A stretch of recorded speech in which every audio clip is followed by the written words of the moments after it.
Perkenalkan, nama saya Kurnia Puspita Wulandari dari Ekonomi Syariah Pasca Sarjana UIN Sunan Kudus, dan di sini saya akan membuat video pembelajaran tentang ayat-ayat dan hadis tentang anak yatim nih. Pasti kalian penasaran kan, apa sih sanksinya jika kita tidak menyampaikan harta anak yatim dengan sangat amanah? Itu pasti kan ada sanksi-sanksinya. Nah, di sini saya akan membahas terkait hal itu. Stay tune. Untuk yang pertama, di sini saya akan menjelaskan tentang apa sih anak yatim itu. Anak yatim sendiri itu adalah anak yang sudah ditinggal meninggal oleh ayahnya. Dengan kata lain, dia sudah tidak mempunyai seorang ayah. Nah, dari anak yatim ini itu kan masih membutuhkan perhatian yang sangat khusus, apalagi dalam Islam. Dari pengertian anak yatim sendiri itu adalah anak yang ditinggal meninggal oleh ayahnya dan dia belum memasuki usia balik ya. Itu kalau perempuan dia belum mens, dan untuk yang laki-laki dia belum pernah mimpi basah. Begitu. Nah, untuk anak yatim sendiri itu sangat benar-benar dilindungi dalam Al-Quran, dilindungi dalam hadis Rasulullah Shallallahu Alaihi Wasallam, dan mereka itu benar-benar dijamin oleh Allah bahwa dia yang sudah tidak ada peran dari ayahnya, dia itu mendapatkan khusus, atau dengan kata lain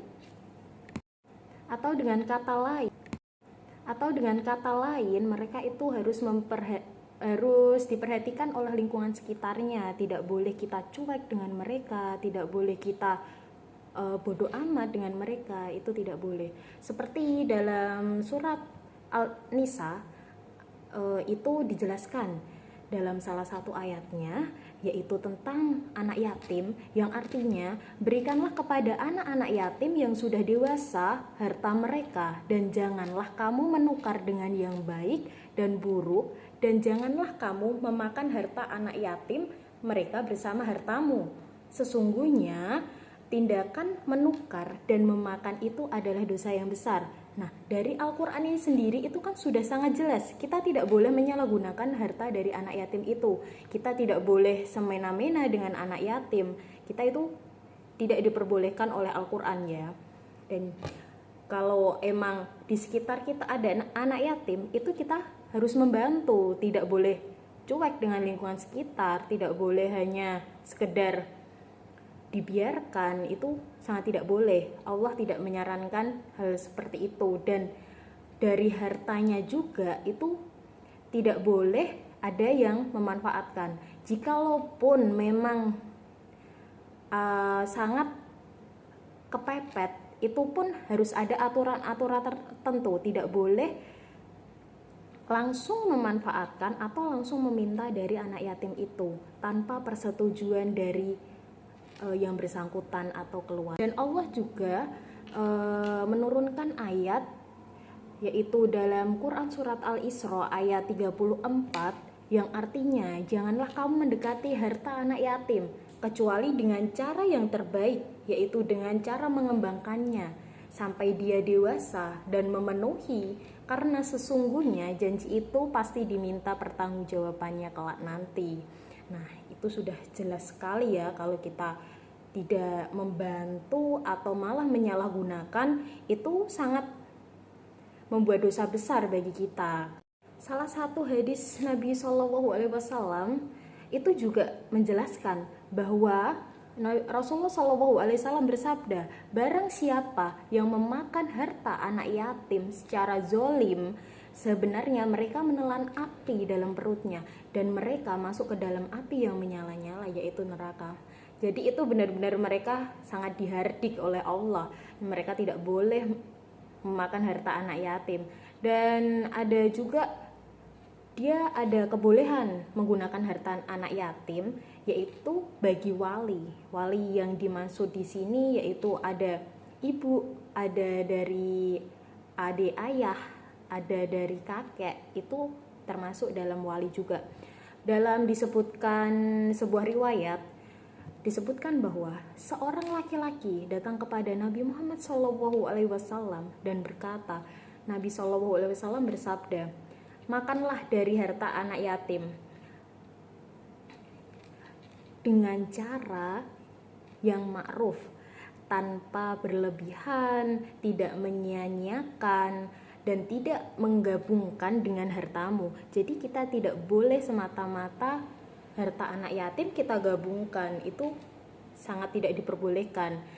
Dan kita juga dianjurkan berbuat baik kepada anak yatim, yaitu salah satu hadis Rasulullah SAW bersabda bahwa aku dan orang memelihara anak yatim di dunia berada di surga seperti ini. Beliau mengisyaratkan jari telunjuk dan jari tengah lalu sedikit memisahkannya. Jadi itu kita benar-benar harus memelihara sih, nggak boleh acuh tak acuh dengan mereka semua. Nah, di samping itu tadi, sebagai wali dari anak yatim itu juga ada etika nih ya, tidak boleh sembarangan mengelola. Nah, dari etika itu ada yang untuk walinya dia harus amanah dan bertanggung jawab. Pengelolaan dari harta itu harus bijaksana dan juga transparansi. Dan ini harus dilakukan oleh wali dari anak yatim itu. Karena kalau tidak dilakukan, mereka bakal bisa menjadi salah paham juga ya.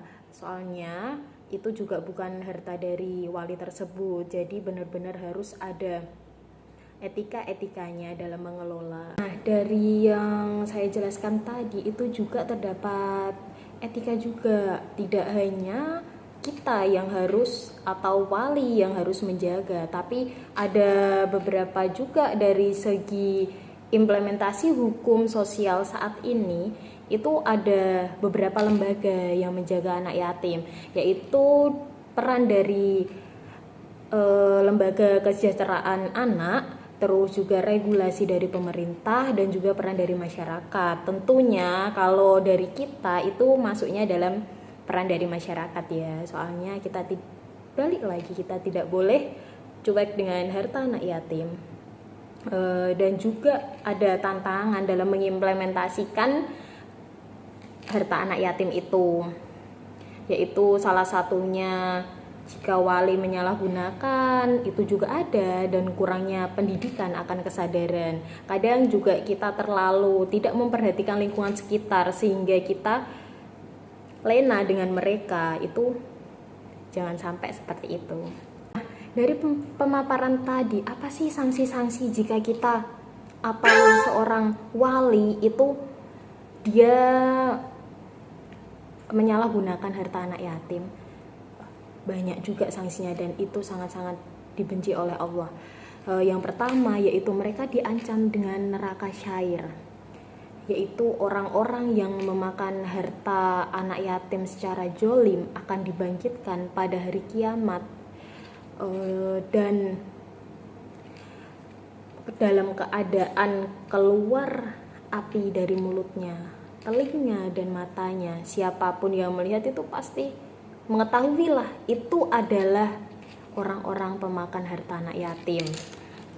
Dan dia juga diancam dengan sebutan pendusta agama. Itu sangat berat.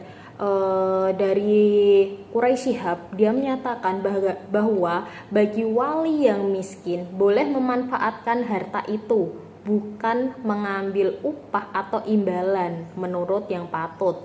Berbeda lagi, Hamka, dia berpendapat bahwa wali bukan itu hanya sekedar pengawas dan tidak boleh menguasai harta anak yatim itu sendiri, tetapi dia boleh meminjam nih harta itu kalau tapi sangat dengan keadaan terdesak.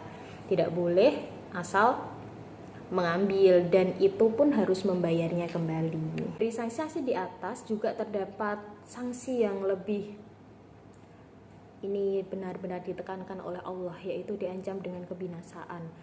Dari Abu Hurairah radhiyallahu anhu, dari Nabi Muhammad sallallahu alaihi wasallam, beliau bersabda, Jauhilah 7 perbuatan yang akan membinasakan.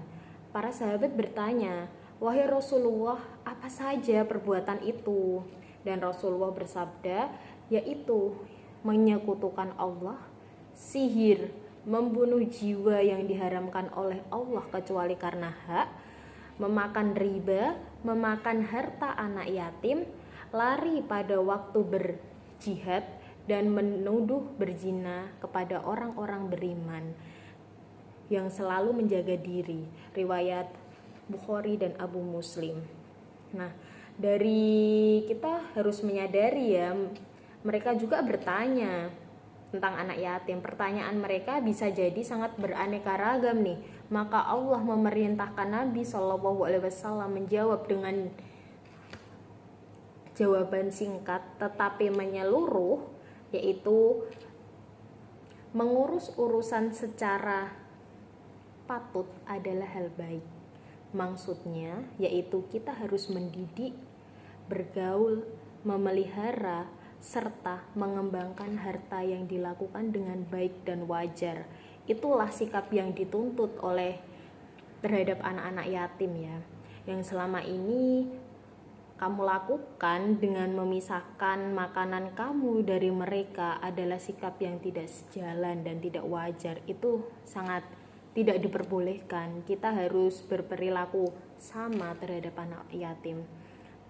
Mungkin itu yang dapat saya sampaikan dari video pembelajaran. Mungkin juga cukup singkat dan mungkin ada kata-kata yang kurang jelas atau salah, bisa diberi pembelajaran lagi.